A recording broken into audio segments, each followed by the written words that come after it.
blantos, Mrs Poole sydd yma. Rydw i eisiau esbonio tasgrif un iaith i chi heddiw. Ysgrifennwch nodyn at eich hunain yn y dyfodol. Write a note to yourself in the future.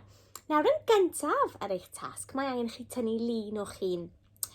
Yna, mae angen i chi ysgrifennu nodyn i'ch hun. Dyma chydig o enghreifftiau i chi. Hoffwn ni fod yn berson caredig sy'n gofalu am blant ac yn gofalu am anifeiliaid. Dyma mwy o enghreifftiau i chi. Ydych chi'n gallu darllen rhain gyda'ch rhieni?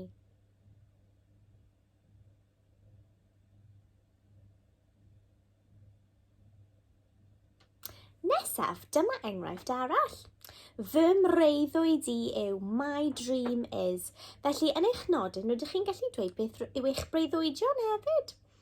Fy mreiddwyd i yw i glywed yr adar yn canu oherwydd does dim llygredd yn fy ardal.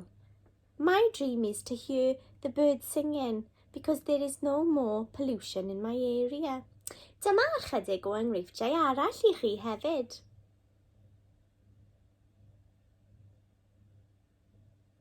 Ydych chi'n gallu darllen nhw gyda'ch rhieni neu gofalwyr? Nesaf, rydw i eisiau.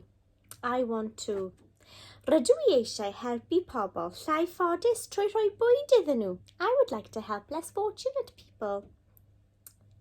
Ydych chi'n gallu meddwl am fwy? Edrychwch ar yr enghreifftiau.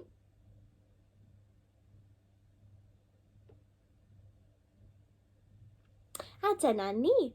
Felly, os ydych chi yn ysgrifennu brawddeg, mae angen cofio chydig o bethau. Yn gyntaf, mae angen prif lythyren, a capital letter, prif lythyren ar ddechrau brawddeg. Ac ar ôl i chi ysgrifennu pob gair, mae angen bwlch bys. You need to use your finger spaces. Ac hefyd, ar ddiwedd y brawddeg, hoffwn ni weld y talnod llawn. Ydy hwnna'n iawn? Gwych. Rydw i mor gyffrous i weld eich nodiadau i'r dyfodol. Diolch am wrando. Hwyl fawr!